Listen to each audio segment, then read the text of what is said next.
Grace, kenapa muka-muka murung banget? Emang gini muka kok. Ya tapi nggak kayak biasanya. Ya, Ada problem? gitulah kok.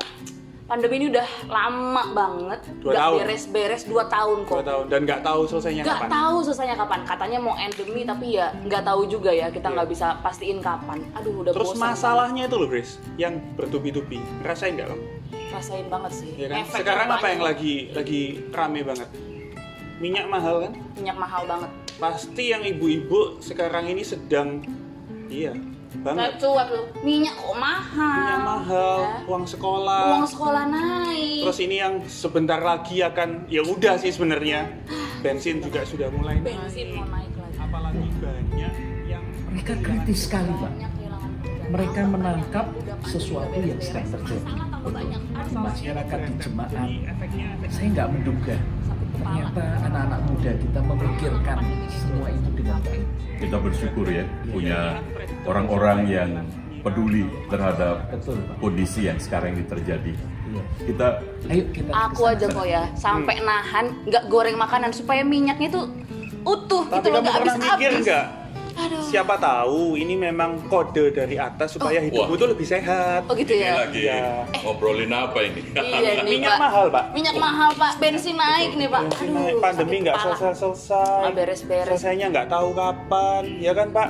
Ini membebani ya, bukan hanya secara ekonomi tapi juga Kehidupan mental sosial, dan betul. kerohanian. Iya, betul, Pak. betul. Tapi semua orang ngalami, Pak.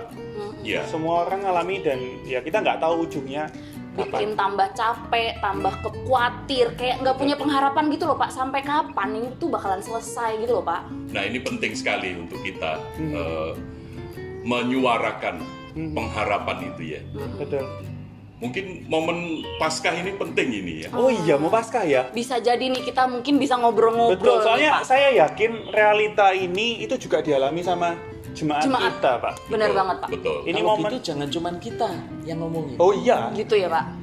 Jadi kita mau ngajak jemaat untuk berpartisipasi sekalian Oke. ya. Betul. Kapan enaknya, Pak? Waktu nanti perayaan Paskah Perayaan Paskah sore. ya. Perayaan Paskah sore tanggal Boleh. 17 April. 2022 Oke. ya. Boleh kalau Nanti gitu. kita ketemu sama jemaat Jemaat yang semua. lain. Kita nanti ngobrol-ngobrol tentang Betul. fenomena yang terjadi dan apa sih pengharapan yang harus kita terus kita pegang. Betul. Setuju, Siap. Bapak Ibu? Betul. Oke. Oke. Nanti kita ketemu di acara perayaan Paskah sore. Sampai ketemu. Sampai ketemu. Sampai ketemu.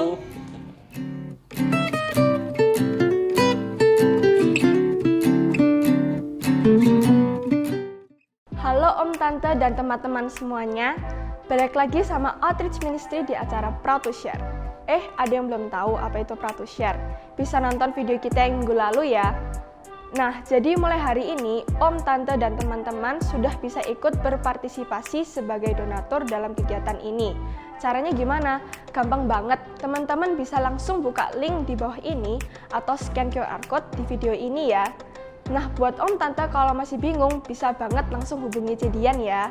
Oke lanjut, di link tersebut Om, Tante, dan teman-teman bisa memilih paket yang diinginkan dan menuliskan jumlah paket yang ingin dibagikan.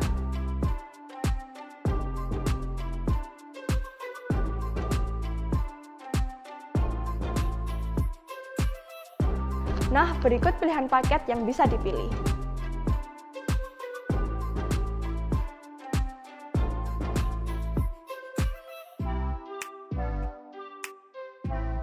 Nah, banyak banget kan pilihannya. So, yuk isi formnya, pilih paketnya, dan tunggu konfirmasi dari tim Outreach. I'm proud and I'm proud to share.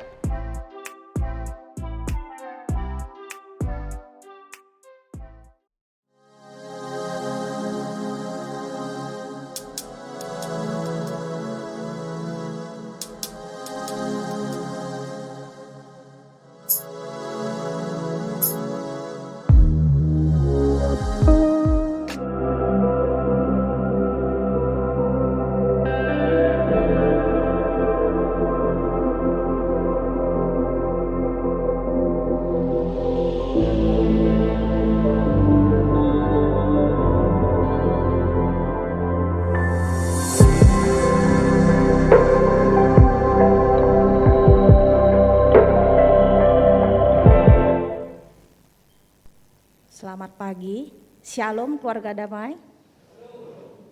Hari ini kita beribadah dalam kebaktian Jumat Agung yang akan dilayani oleh Pendeta Andreas Catur Wismantono dengan tema Raja yang Ditolak.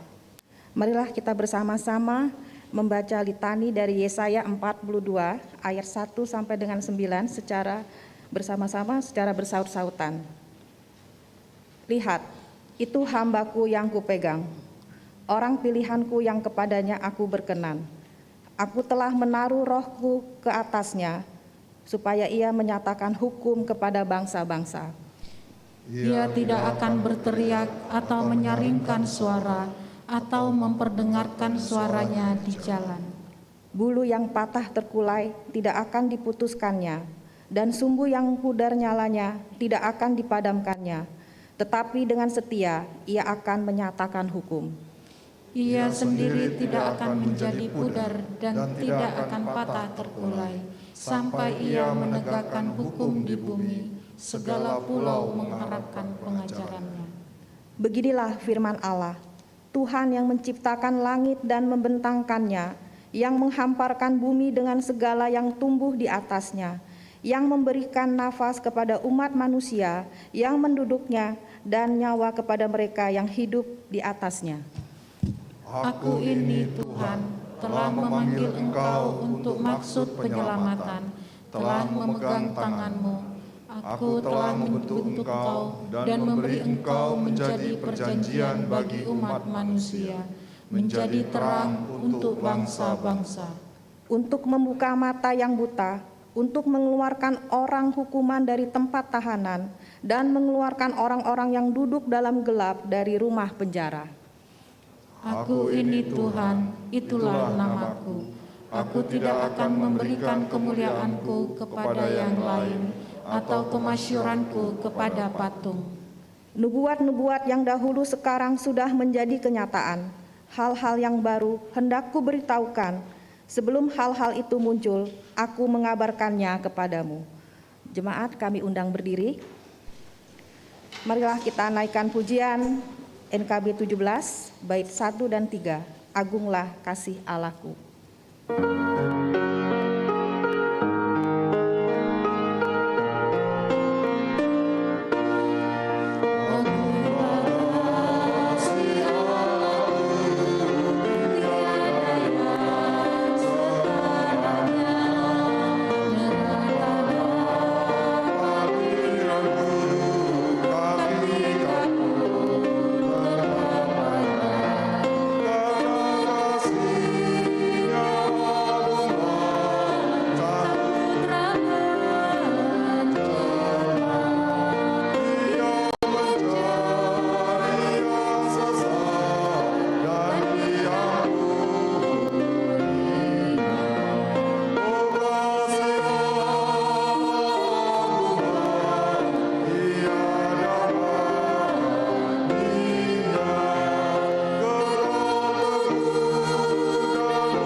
Pertolongan kita datangnya dari Tuhan yang menciptakan langit dan bumi.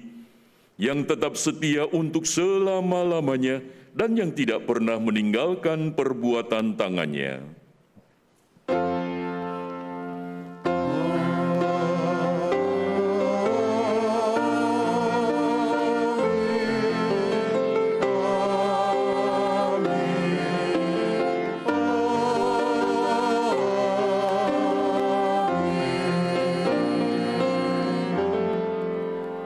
Kasih karunia dan damai sejahtera dari Allah Bapa kita dan dari Tuhan Yesus Kristus menyertai saudara sekalian.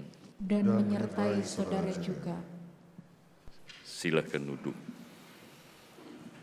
Jemaat yang terkasih di dalam Tuhan, sungguh kita bersyukur karena sekalipun di tengah keadaan masih masa pandemi, kita diberi anugerah untuk dapat berhimpun bersama untuk merayakan perjamuan kudus, mengingat kembali pengorbanan Kristus di atas kayu salib. Tema yang menjadi perenungan kita adalah Raja yang ditolak.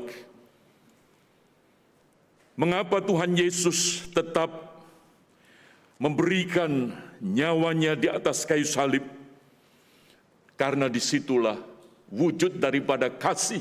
Sebab Allah adalah kasih dan kasih itu dinyatakan di dalam sebuah tindakan memberikan. Karena kasih-Nya, mari kita pujikan.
Jemaat, marilah pada saat ini kita datang ke hadapan Tuhan. Kita merendahkan diri kita serta membuka hati dan kehidupan kita untuk mengaku dosa dan kesalahan kita di hadapan Tuhan. Saya memberi kesempatan secara pribadi bagi setiap kita untuk berdoa di hadapan Tuhan.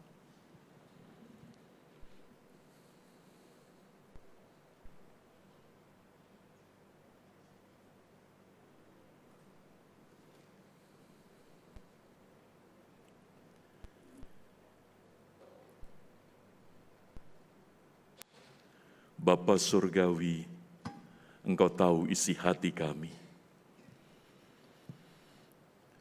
Kami mengaku dosa kami. Karena acap kali ketika kami khawatir, kami takut, kami cemas atas hidup kami, baik pada masa sekarang maupun yang akan datang. Ampuni kami, karena tanpa sadar kami sebenarnya sedang menolak Engkau.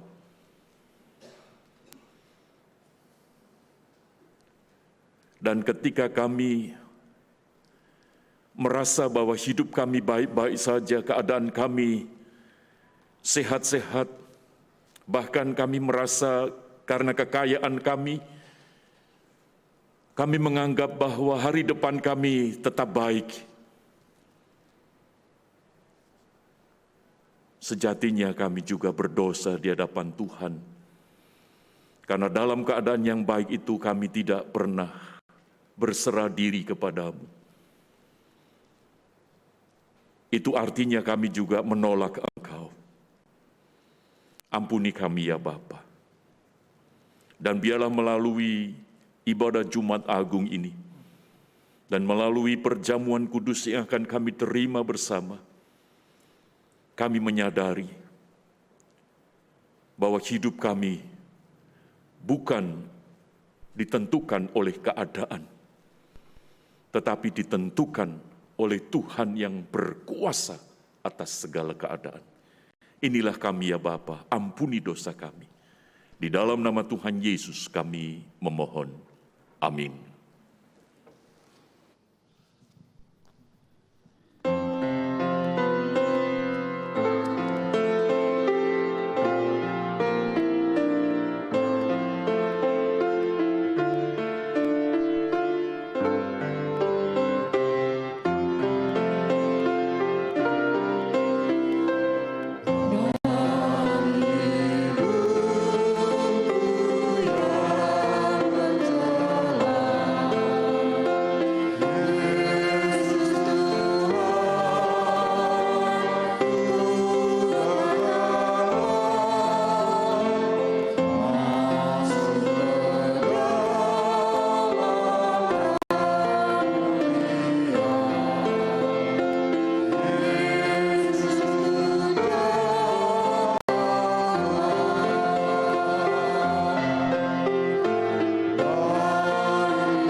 Saya undang kita berdiri bersama, kita akan menerima berita anugerah dari firman Tuhan yang berkata demikian. Sebab kamu tahu bahwa kamu telah ditebus dari cara hidupmu yang sia-sia, yang kamu warisi dari nenek moyangmu itu, bukan dengan barang yang fana, bukan pula dengan perak atau emas, melainkan dengan darah yang mahal, yaitu darah Kristus, yang sama seperti darah anak domba yang tak bernoda dan tak bercacat. Demikianlah berita anugerah dari Tuhan. Syukur kepada Allah. Tuhan telah mengampuni dan mempersatukan kita, oleh karena itu marilah kita hidup dalam damai dan pengampunan satu dengan yang lain. Silahkan saling memberi salam damai. Puji Tuhan. Mari kita akan merespon berita anugerah dengan pujian, Ku kasihi kau dengan kasih Tuhan.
Jemaat, kita masuk di dalam doa, kiranya Roh Kudus mengurapi setiap kita.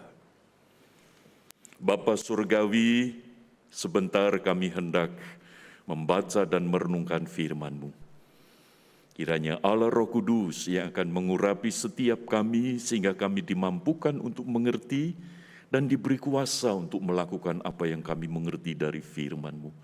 Sehingga hidup kami sebagai anak-anak-Mu, sebagai orang yang percaya kepada Kristus, tidak hanya cakap mendengar, tetapi juga cakap melakukannya. Di dalam nama Tuhan Yesus kami berdoa. Amin. Jemaat yang terkasih, mari kita akan membuka di dalam Injil Yohanes. Injil Yohanes pasalnya yang ke-18. Kita akan membaca dari ayat 33 sampai dengan ayat yang ke-40. Yohanes 18 ayat 33 sampai 40. Demikian. Maka kembalilah Pilatus ke dalam gedung pengadilan, lalu memanggil Yesus dan bertanya kepadanya, "Engkau inikah raja orang Yahudi?" Jawab Yesus, "Apakah engkau katakan hal itu dari hatimu sendiri? Atau adakah orang lain yang mengatakannya kepadamu tentang aku?" Kata Pilatus, "Apakah aku seorang Yahudi? Bangsamu sendiri dan imam-imam kepala yang telah menyerahkan engkau kepadaku, apakah yang telah engkau perbuat?" Jawab Yesus, "Kerajaanku bukan dari dunia ini. Jika kerajaanku dari dunia ini, pasti hamba-hambaku telah melawan, supaya aku jangan diserahkan kepada orang Yahudi. Akan tetapi kerajaanku bukan dari sini." Maka kata Pilatus kepadanya, "Jadi engkau adalah raja?" Jawab Yesus, "Engkau mengatakan bahwa aku adalah raja. Untuk itulah aku lahir dan untuk itulah aku datang ke dalam dunia ini, supaya aku memberi kesaksian tentang kebenaran. Setiap orang yang berasal dari kebenaran mendengarkan suaraku." Kata Pilatus kepadanya, "Apakah itu? Apakah kebenaran itu?" Sesudah mengatakan demikian, keluarlah Pilatus lagi mendapatkan orang-orang Yahudi dan berkata kepada mereka, "Aku tidak mendapatkan kesalahan apapun padanya. Tetapi pada kamu ada kebiasaan bahwa pada Paskah aku membebaskan seorang bagimu. Maukah kamu supaya aku membebaskan raja orang Yahudi bagimu?" Mereka berteriak pula, "Jangan dia, melainkan Barabas." Barabas adalah seorang penyamun. Demikianlah firman Tuhan, berbahagialah mereka yang mendengarkan firman Allah dan yang memeliharanya. Hosiana.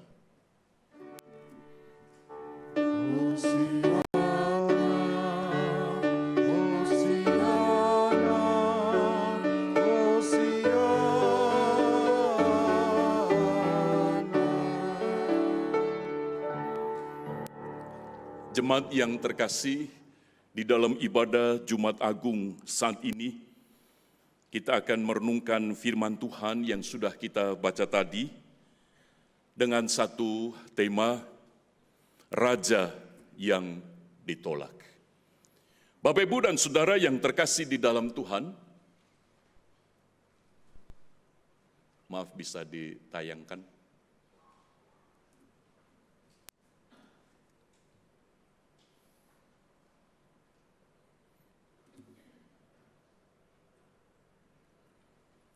Raja yang ditolak. Injil Yohanes 18 ayat 33 sampai dengan 40, kita bisa melihat bagaimana sekalipun Pilatus di dalam hatinya mengaku Yesus adalah raja, tetapi di dalam tindakannya dia pun juga menolak. Dan lebih daripada itu, orang-orang Farisi, imam-imam kepala juga menolak Yesus sebagai raja. Saudara, sikap ini menunjukkan satu tindakan yang sangat ironis di dalam sejarah kehidupan manusia. Bahkan orang banyak yang ketika Yesus masuk ke Yerusalem mengeluh-elukan, "Hosana, Hosana." Tetapi pada kesempatan itu mereka pun bukan lagi berteriak Hosana, tetapi salibkan dia. Maka itu ketika Pilatus menyerahkan kepada orang banyak mengatakan, "Jangan dia, lepaskanlah Barabas, salibkan Yesus." Ini satu tindakan penolakan yang sangat tidak manusiawi. Sebab Pilatus pun sebagai orang yang tidak mengenal Allah, dia tahu membedakan kesalahan dan yang tidak. Maka ketika di dalam percakapan Pilatus dengan Yesus, Pilatus menyimpulkan ini tidak ada kesalahannya, mengapa harus disalibkan? Jemaat yang terkasih di dalam Tuhan, peristiwa penolakan itu menjadi sebuah peristiwa paradoks. Di mana Yesus yang adalah Allah yang menciptakan manusia, dia datang kepada ciptaannya, kepada manusia. Dia Allah yang menjadi manusia. Saudara, Allah yang begitu agungnya menjadi manusia di dalam segala keterbatasannya. Tetapi mengapa Allah menjelma menjadi manusia? Dari yang agung menjadi yang terbatas, dari yang mulia menjadi yang sederhana. Ini satu peristiwa yang paradoks, saudara. Tetapi melalui kondisi itulah dia datang untuk menyelamatkan manusia. Tetapi dari yang mulia menjadi hina, manusia itu tetap menolak. Jadi penolakan terhadap Kristus bukan saja oleh Pilatus itu sebagai seorang yang memiliki jabatan kekuasaan pada saat itu. Orang-orang Farisi dan ahli-ahli Taurat, pemuka-pemuka agama, kepala-kepala para imam itu ketika menolak Kristus itu bukan hanya sebatas statusnya sebagai pemimpin agama yang berbeda dengan Yesus, lalu mereka menolak.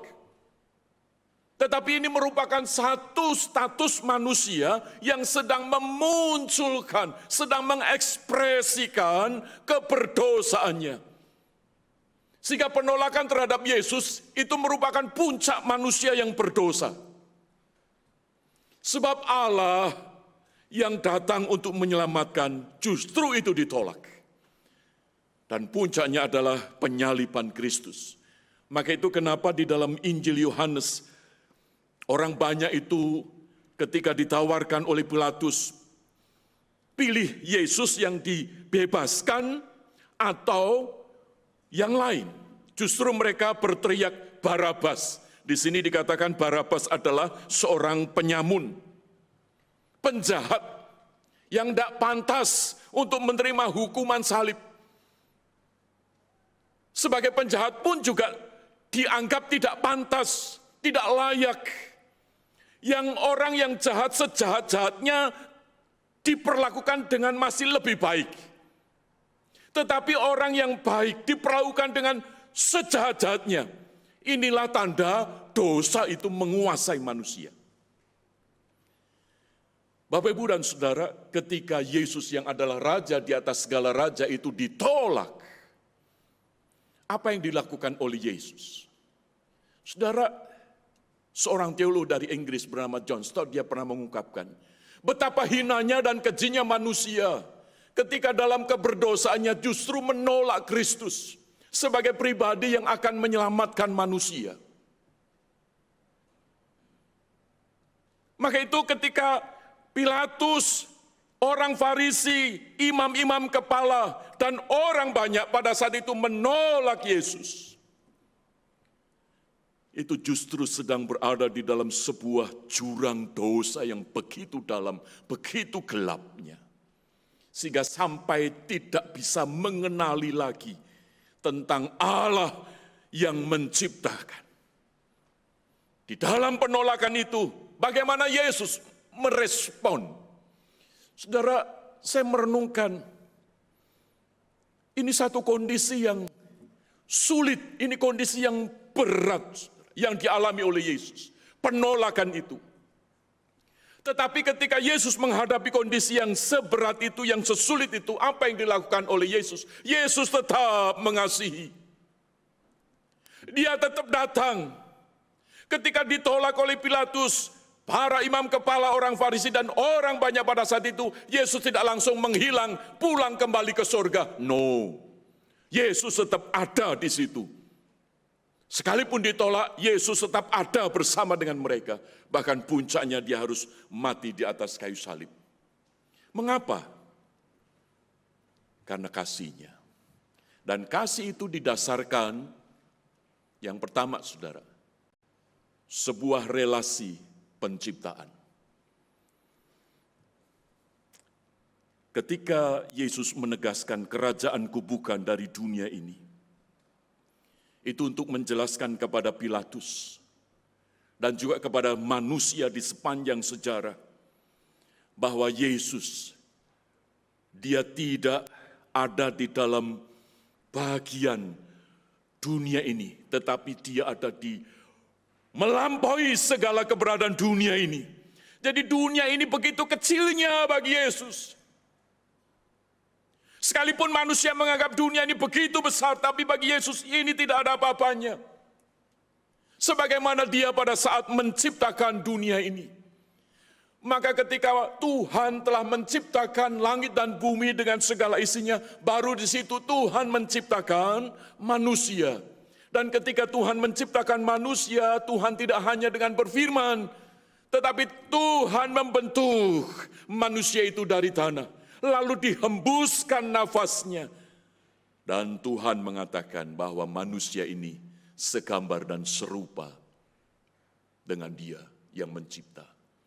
Jadi artinya manusia diciptakan, di dalam diri manusia ada unsur pencipta itu, yaitu Tuhan. Karena roh Tuhan itu yang membuat manusia yang dari tanah itu hidup.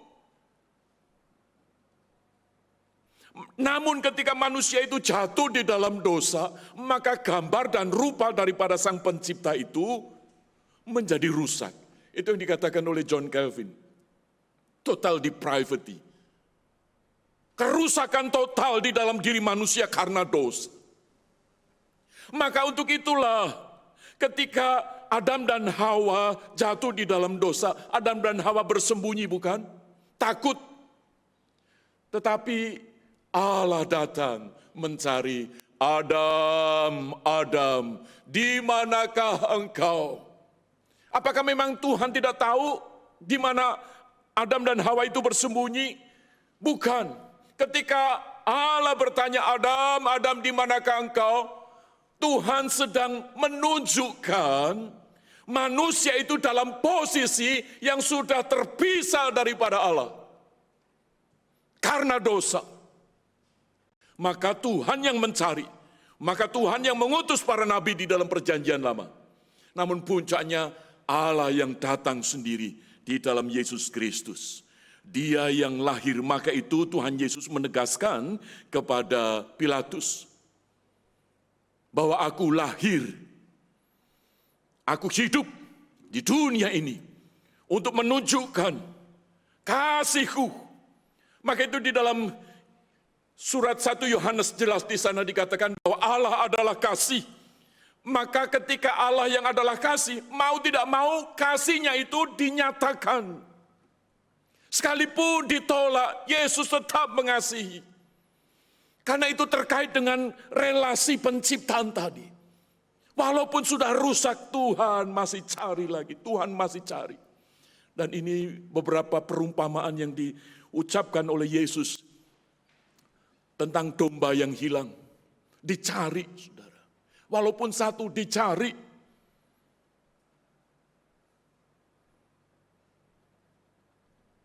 Dan uang yang hilang, satu, yang 9 ditinggalkan. Dicari yang satu itu. Dan puncaknya adalah anak yang hilang. Sang bapa menanti. Sang bapa menanti. Walaupun sudah rusak itu anak, sang bapa masih menerima. Saudara, perumpamaan-perumpamaan itu mempersiapkan untuk menjelaskan kepada manusia bahwa sekalipun manusia itu menolak Yesus, menolak Tuhan, dia tetap mengasihi. Karena terikat dengan relasi penciptaan itu.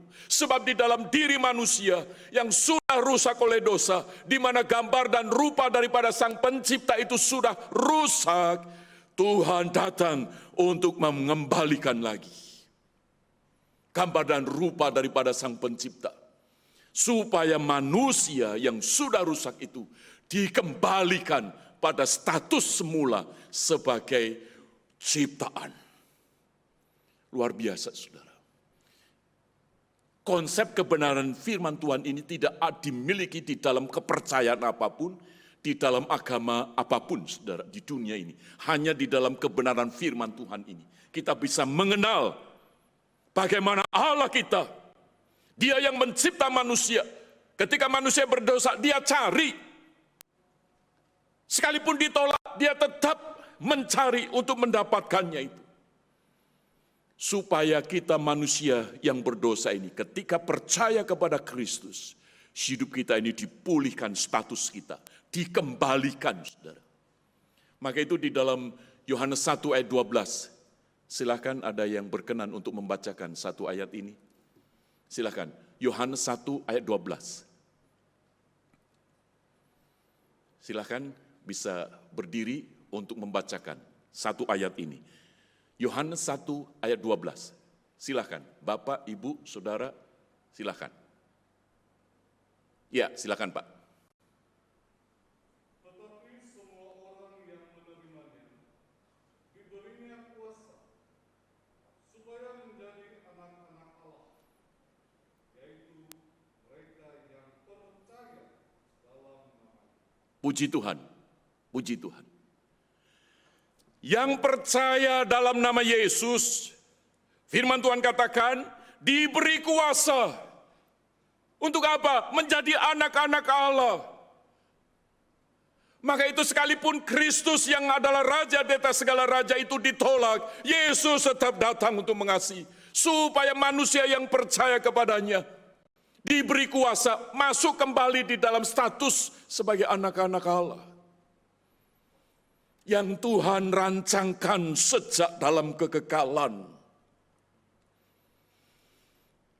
Wow, Bapak Ibu, ketika kita memahami akan hal ini, bahwa diri kita menjadi orang Kristen, bukan hanya beragama Kristen, saudara. Kita tidak hanya ketika dibaptis masuk menjadi anggota gereja, tetapi diri kita di dalam iman kepada Kristus, kita ini diberi kuasa menjadi anak-anak Allah. Artinya kita memiliki status yang baru. Firman Tuhan katakan bahwa manusia telah berbuat dosa dan telah kehilangan kemuliaan Allah. Maka melalui Kristus yang mati di atas kayu salib, kemuliaan Allah yang sudah hilang, yang sudah rusak karena dosa, itu dikembalikan. Jadi hidup kita saat ini sebagai anak-anak Allah. Jadi masihkah kita akan beralasan untuk tidak hidup di dalam sukacita, damai sejahtera, dan penuh pengharapan? Saudara, ketika kita takut, kita khawatir, kita cemas akan hari depan, itu sejatinya kita juga tanpa sadar kita menolak Kristus. Atau sebaliknya, ketika kita merasa aman karena kita punya investasi, ini berarti jaminan bagi masa depan saya. Itu pun juga sama saja, kita sedang menolak Kristus. Maka ketika dalam kondisi kita yang penuh dengan kondisi yang fluktuatif, artinya kita ini saat tertentu bisa sehat, tapi saat tertentu kita bisa sakit, kita bisa sukses, tapi saat tertentu kita juga bisa terpuruk.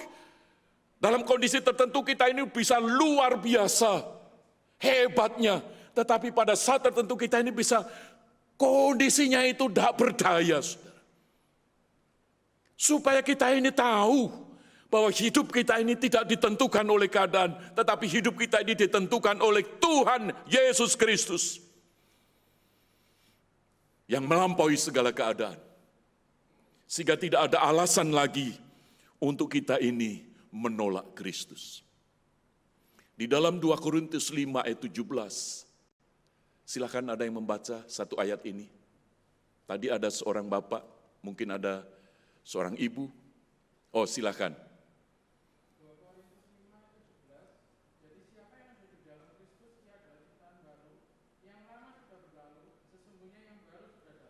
Puji Tuhan, puji Tuhan.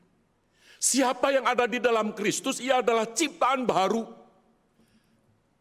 Jadi kalau Jumat Agung kita mengenang kembali kematian Kristus, saudara, itu bukan satu bentuk kekalahan, tetapi ini satu proses di mana Allah itu sedang menciptakan baru.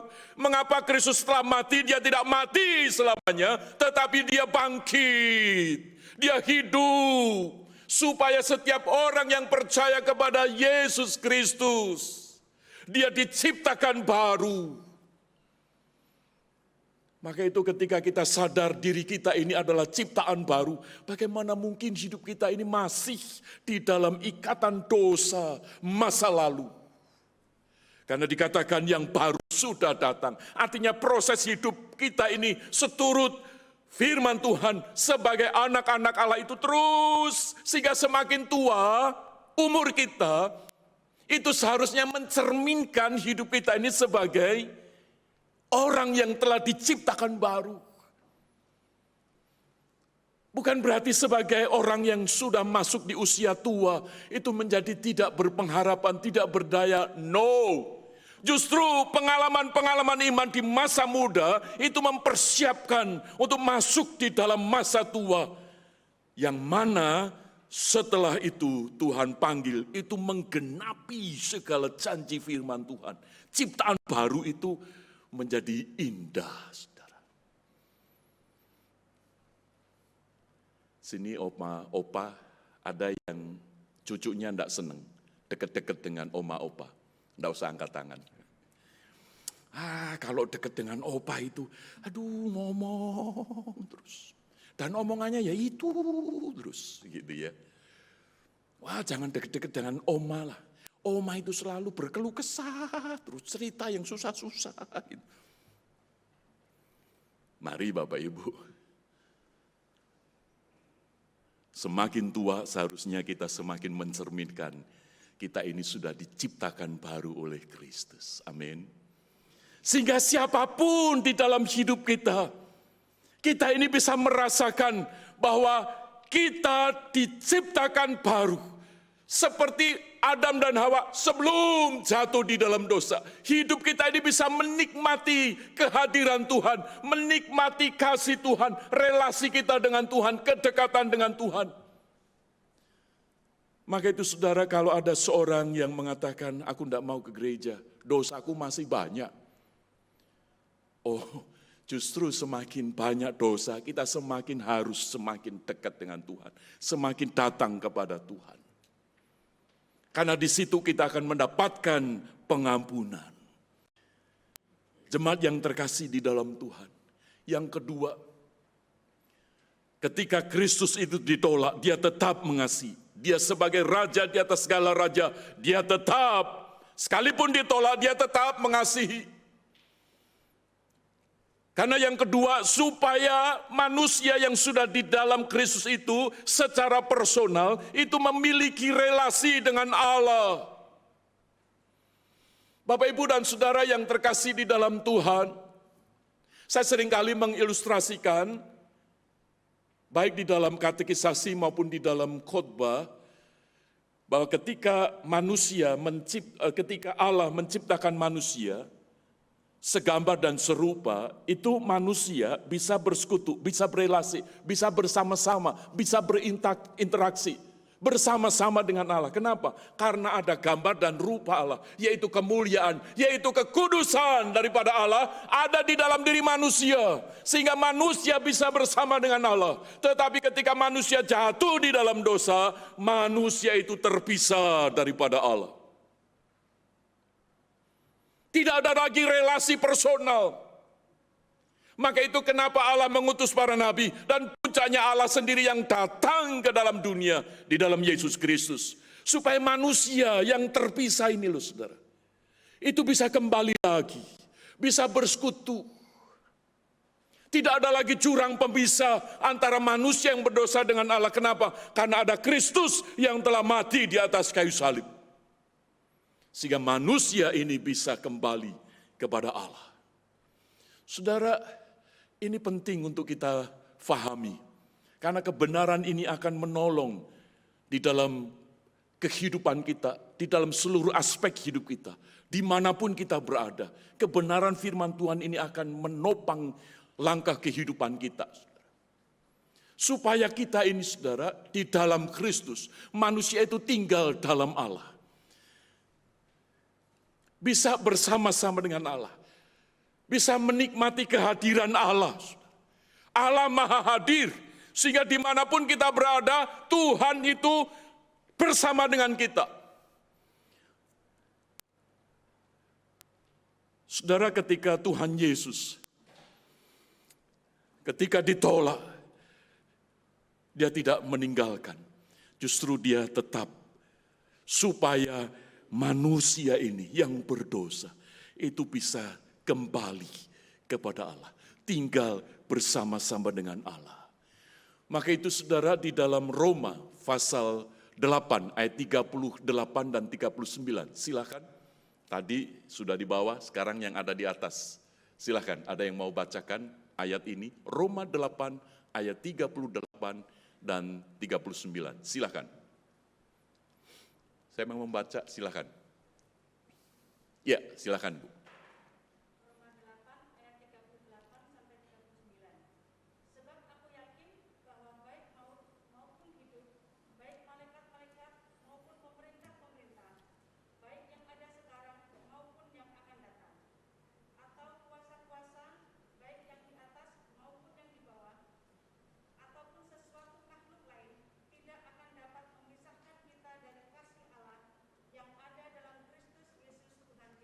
Puji Tuhan, puji Tuhan.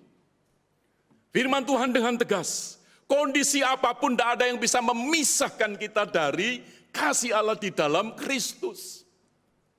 Jadi ketika kita ini sakit, ketika kita ini terpuruk, ketika kita ini nothing, kita masih bersama dengan Yesus Kristus yang adalah segala-galanya. Amin.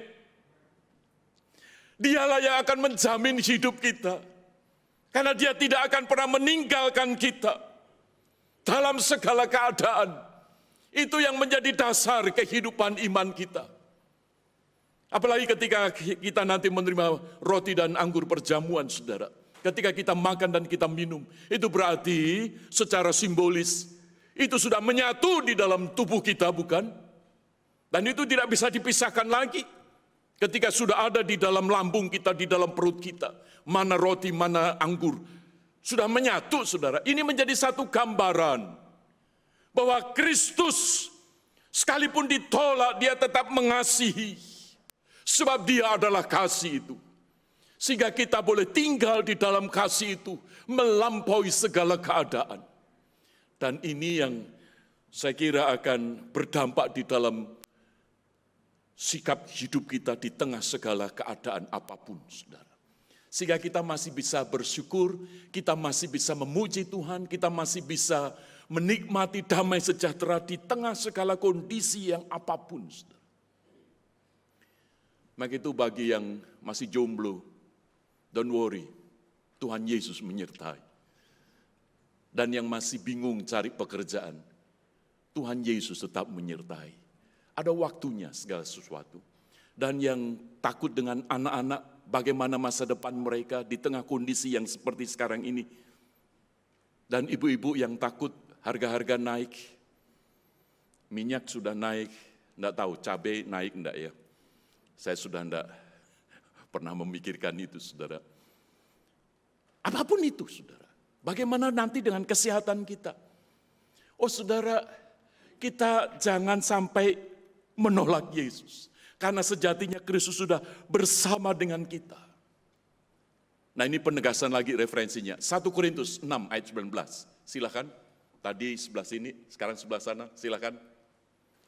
1 Korintus pasal 6 ayat 19. Oke, silakan di belakang.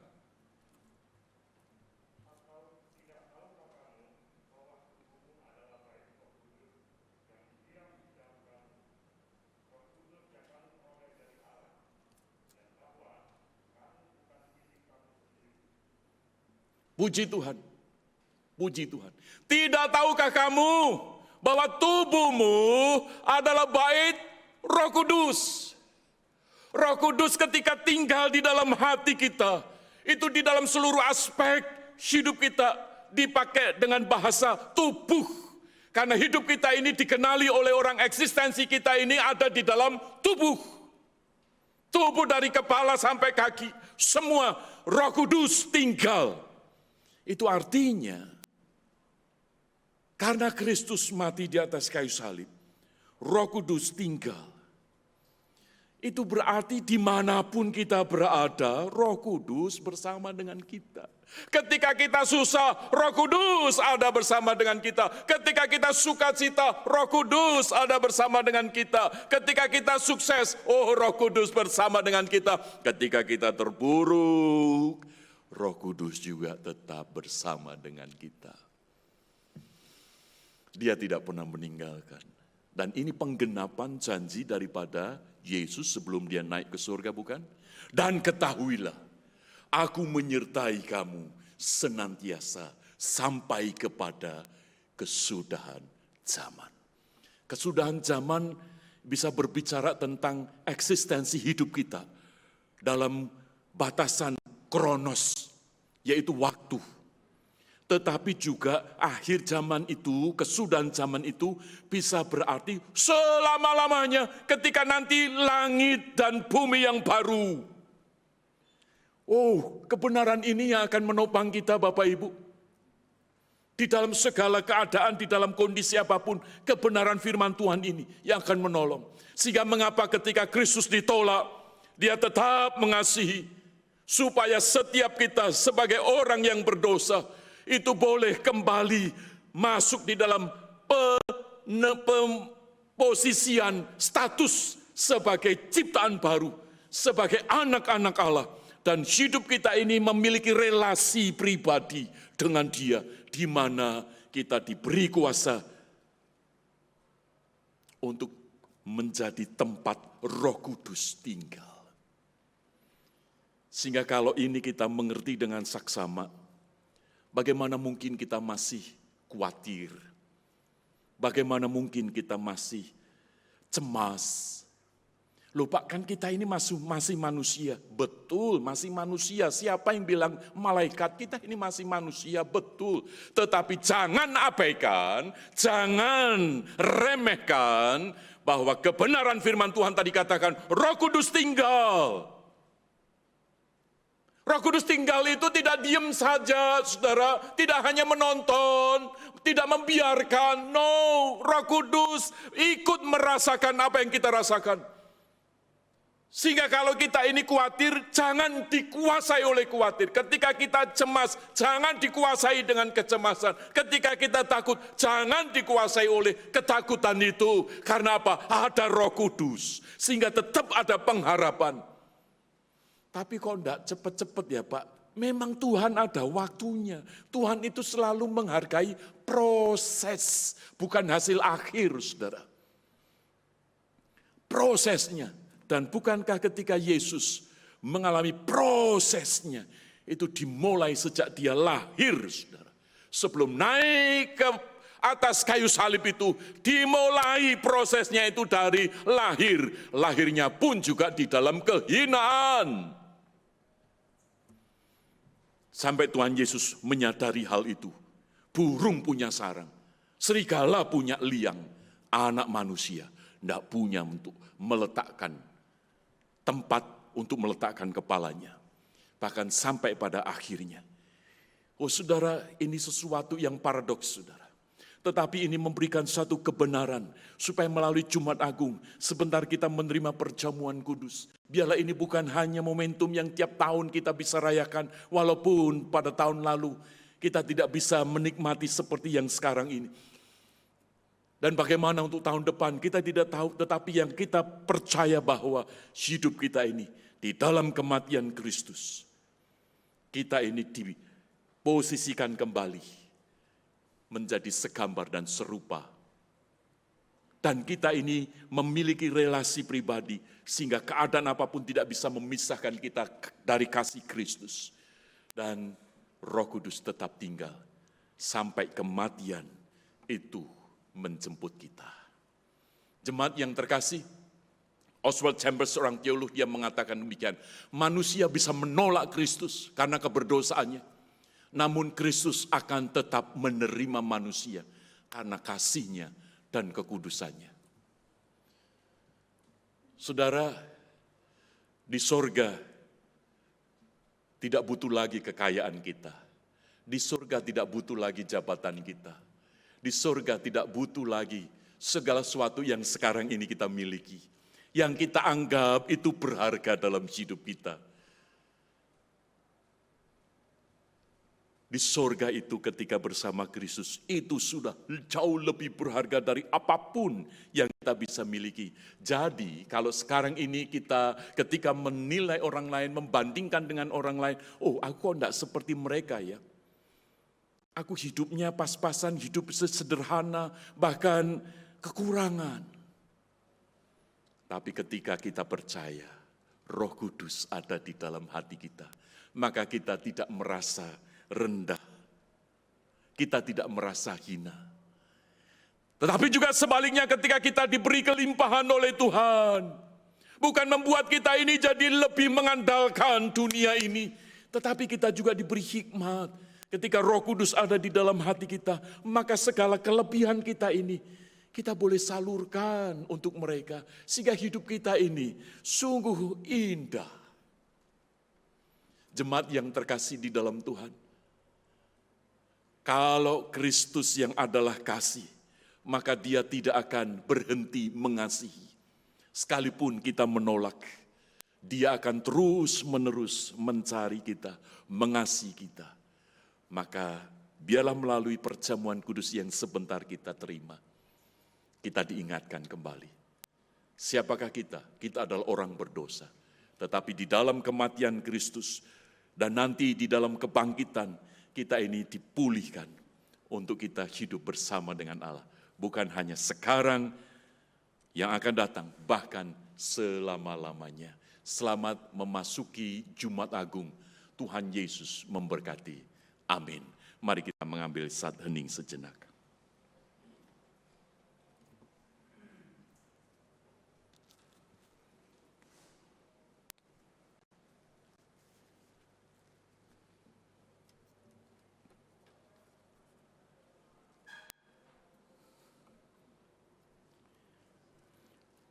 Mari kita berdoa. Bapa Surgawi, Persiapkan kami ketika sebentar kami menerima perjamuan kudus. Melalui firman-Mu, supaya hidup kami tidak menolak akan kasih-Mu, tetapi kami boleh menerima, dan melalui firman-Mu kami diteguhkan.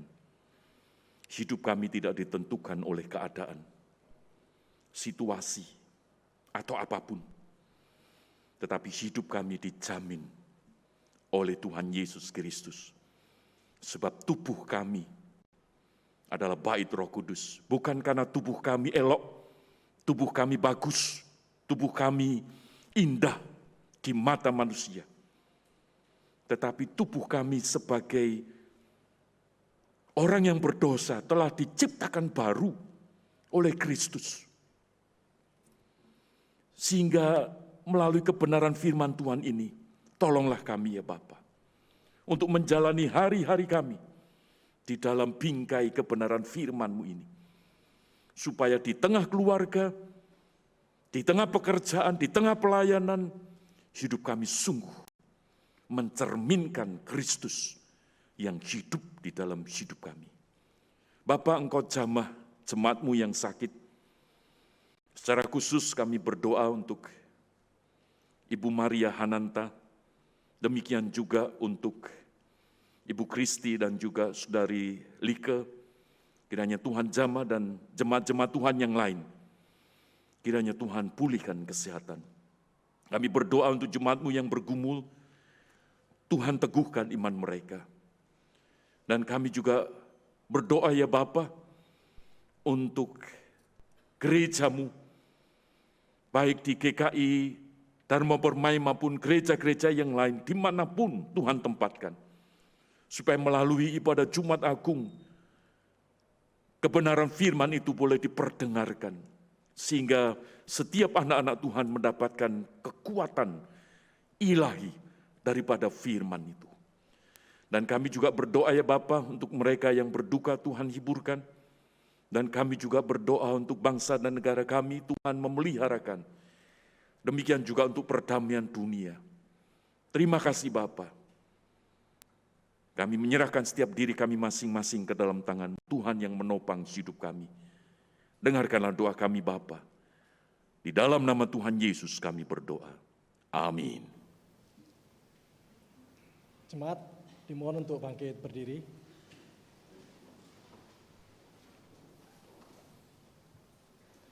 Mengingat akan baptisan kudus, marilah kita mengikrarkan pengakuan iman kita menurut pengakuan iman rasuli. Demikian. Aku percaya kepada Allah, Bapa yang kuasa, Khalik langit dan bumi, dan pada Yesus Kristus, anaknya yang tunggal Tuhan kita, yang dikandung daripada Roh Kudus, lahir dari saudara Maria, menderita secara di bawah pemerintahan Pontius Pilatus, disalibkan, mati dan dikuburkan, turun dalam kerajaan maut. Pada hari yang ketiga, bangkit pula dari antara orang mati, naik surga, duduk di sebelah kanan Allah, Bapa yang Maha Kuasa. Dan dari sana ia akan datang untuk menghakimi orang hidup dan yang mati. Aku percaya pada Roh Kudus, gereja yang kudus dan am, persekutuan orang kudus, pengampunan dosa, bangkitan orang mati, dan hidup yang kekal. Dipersilakan duduk kembali.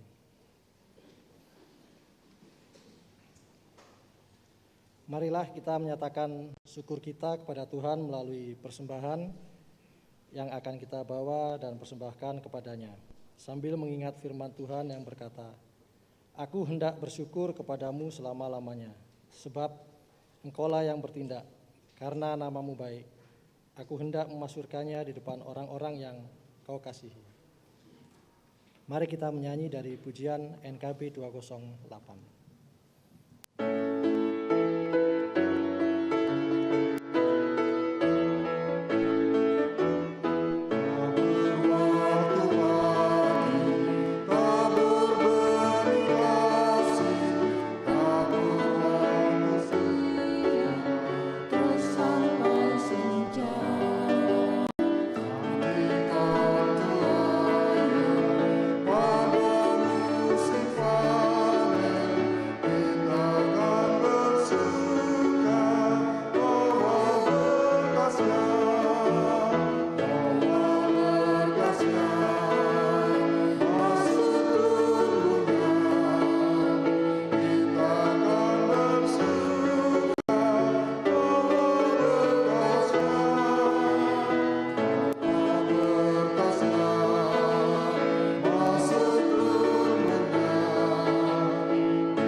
Dimohon untuk bangkit berdiri.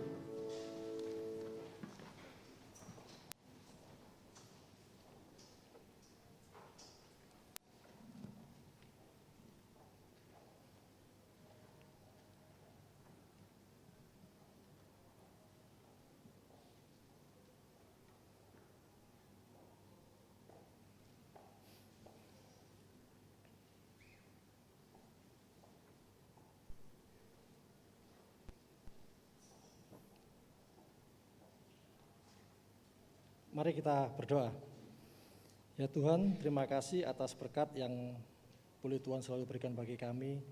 Saat ini kami masih diberi kesempatan untuk beribadah tempat ini dan memberikan sebagian persembahan yang kami persembahkan untuk memuji dan memuliakan nama-Mu.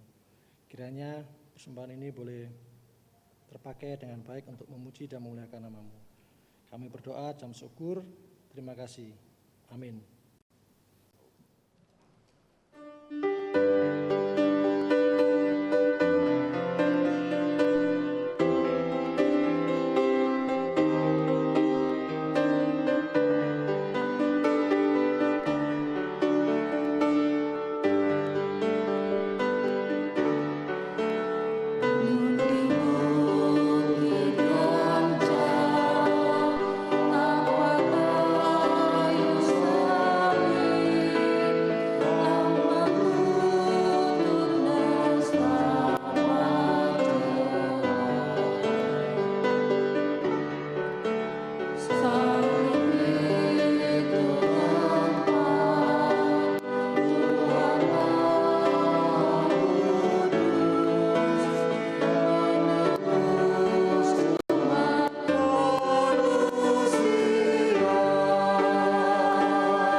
Jemaat yang terkasih, arahkanlah hatimu kepada Tuhan. Kami mengarahkan hati kami pada Tuhan. Jadilah saksi Kristus. Syukur kepada Allah. Terpujilah Tuhan. Kini dan selamanya. Terimalah berkat-Nya.